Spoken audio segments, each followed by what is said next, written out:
So you may not remember my 3 words were muscle, heart, and brain. And so our company, we're making this open source sensor called the MyoLink that basically does electrophysiology. So it measures EEG, EMG, and EKG. But before we started to commercialize this, I was really focused on like screening and services more in workplace safety.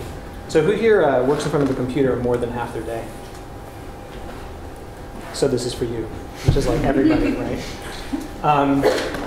So there's really well-established links between muscle tension and repetitive strain injuries, carpal tunnel syndrome, and musculoskeletal disorders. And so the perspective that I was taking was trying to quantify a lot of the risk factors that lead to these problems. So the mission really was to find a method of doing preventive screening at the workplace to figure out who is most likely to develop a problem before they develop.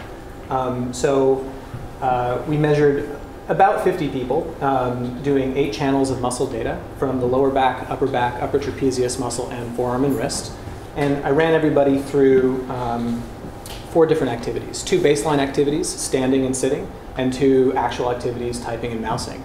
And those activities were standardized. They were like typingtest.com and mousingtest.com or something like that, which aren't ours. I just used some generic tests that everyone could do.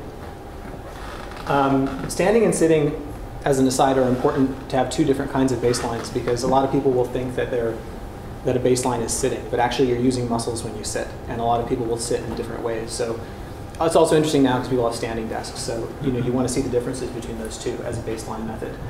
So before we shrunk everything down to this, we basically had these boxes, very traditional, medical device kind of a thing, where you have a box that transmits to a computer. The box goes to wires. For each muscle you want to measure, you have two lead wires with some adhesive pads.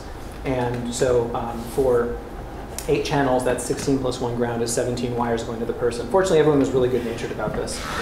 So we saw a variety of different types of people, from people that were in more or less good ergonomic positions to people that had their own ideas about what was the right way to work, like on these balls, for example. To people that were in not so great positions and kind of lifting and raising their arms. And this guy, he actually like interrupted the test to take the call, and so it was really awesome because I got to see what he actually did. And so there's definitely a bias when people know they're being observed. They'll be even more careful. So if anything, the results are more conservative in the sense that they're more likely to report a good score than they are to report a bad score, because everyone knows they're being tested for this. And you see a lot of stuff like this when people are not actually being screened, like off in the distance. So yeah. So this is what our raw data look like. And on the top, you actually have, each column is an activity, so standing, sitting, typing, and mousing. The four first channels there are lower back, upper traps, and forearm wrist, and then right side.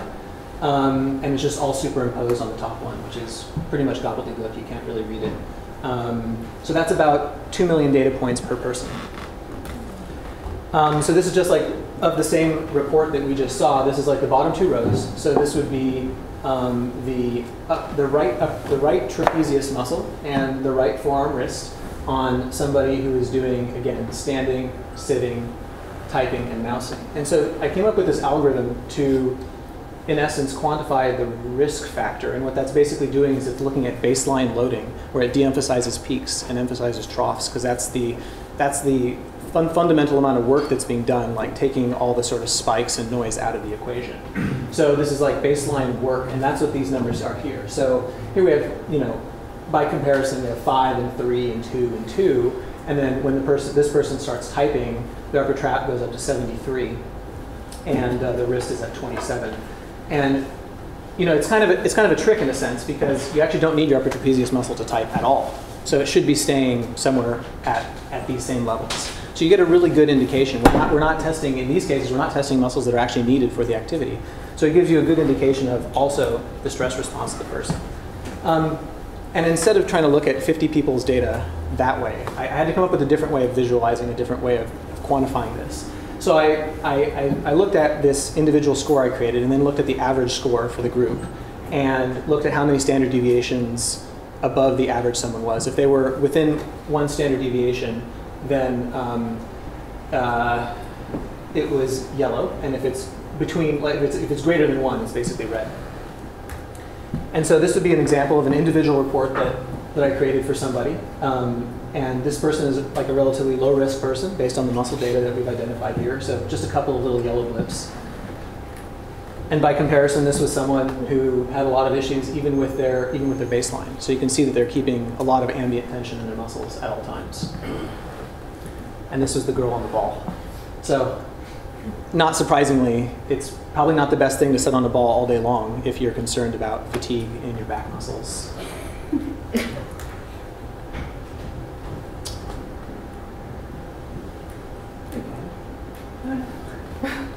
Did I freeze it? Go back one? No, it's not doing anything. Escape. Oh no. Line break. The computer's frozen. Can you help? You just need to hit the button harder. Oh, there it is. Okay. Go back.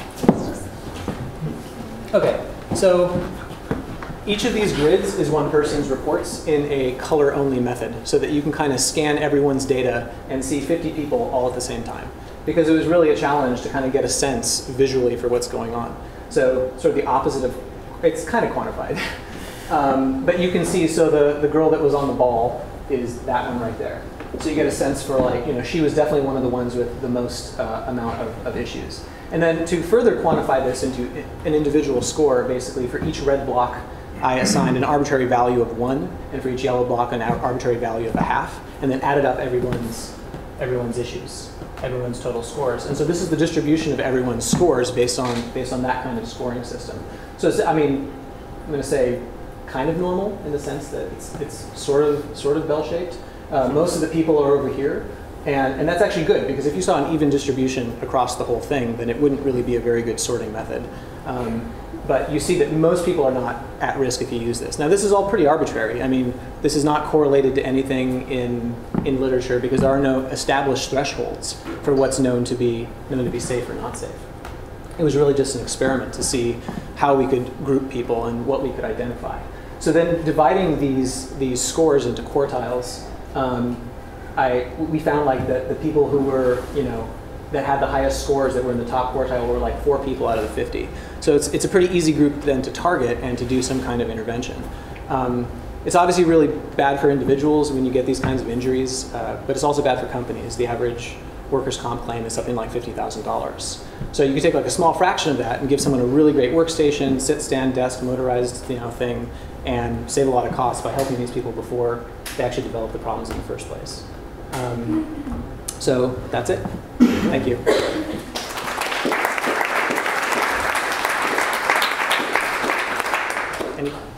Yeah.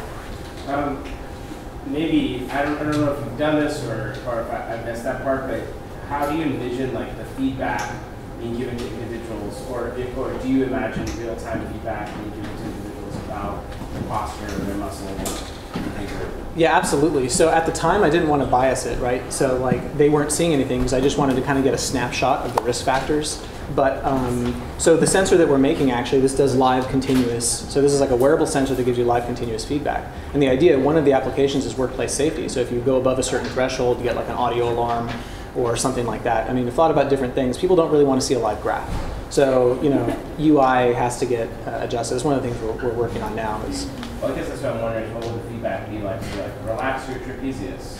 So yeah, there's yeah. So like, so one thing that you could do for feedback is like, if there's a lot of soreness or tension in someone's shoulder, you do like a shoulder roll. It's like a really, really easy intervention to do. Like things like that. There's stretching, micro breaks. There's actually active training. Like for people that hold a lot of tension all the time, there's active training that you can do to retrain your muscles. The nice thing about muscles is it's all voluntary, right? So you can learn a different behavior to be less at risk.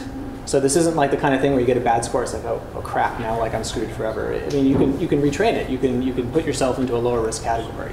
So there's several different like training protocols that we'd like to integrate, and it's open source. So like people could get the data live and do whatever they want with it. It'd be an API and stuff. So.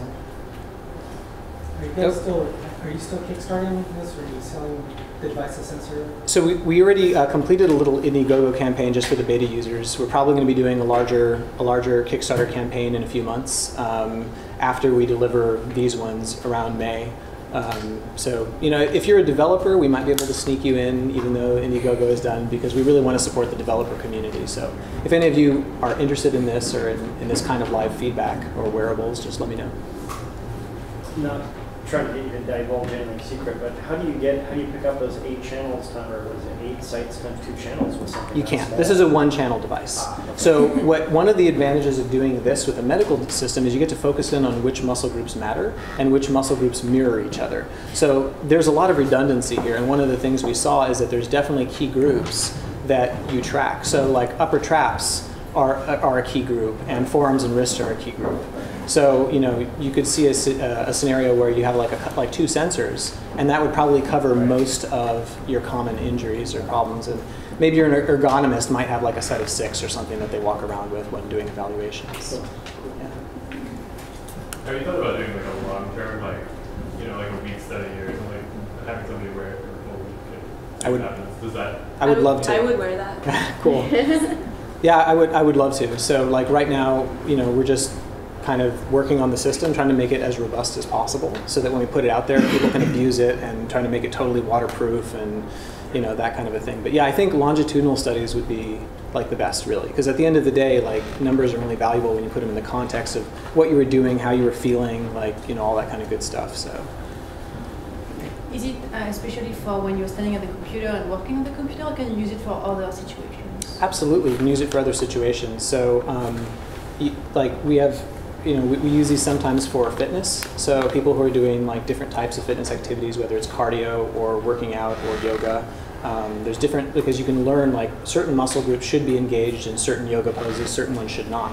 It's actually a good feedback tool to like learn you know, physiological actions and responses and postures better than other ones. So can you use it for long distance things? Like, can you run with it? Yeah. So the whole idea behind this, actually, our eventual goal is to be able to wear it for like a triathlon. So you could run, bike, and swim, keep the sensor on the whole time, and get continuous data. But we're not quite there. We have to make it waterproof. So. Yeah. Was there any situations within the 2% sample test where you visually scanned the environment and you thought, okay, this person's not going to have lots of change, and the data told you something different? Anything surprising in that situation? Absolutely. So one of the most interesting things is that everyone, I think the common perception is that your environment dictates what the response is going to be, and therefore if you fix your environment and put yourself into a great ergonomic situation, that'll fix it. We actually, yeah, it's not true. And so we did, I didn't show these numbers, but we did all these tests twice. So we ran everyone in the company, and then we optimized all their workstations and ran them again. And for most people, there was not a significant improvement, even when we put them into a perfect posture, because it's mostly learned behaviors. I mean, it helps. You bias yourself towards success when you have a good environment. But if you have a pattern of using your muscles like this all the time, then it's not going to matter what kind of a chair you have or what kind of keyboard you have. Or if you're a crappy boss, putting a new chair doesn't help. Yeah, the boss can be the biggest problem, exactly. Because that's the stressor. Yeah. Yeah. Last one. Of the 50 people, had any of them already had injuries, or were you just looking at people that helped didn't have any injuries? Yeah, 2 of the people already had injuries, and those 2 people actually showed up as having high numbers. That would not be enough on its own to correlate. It's just 2.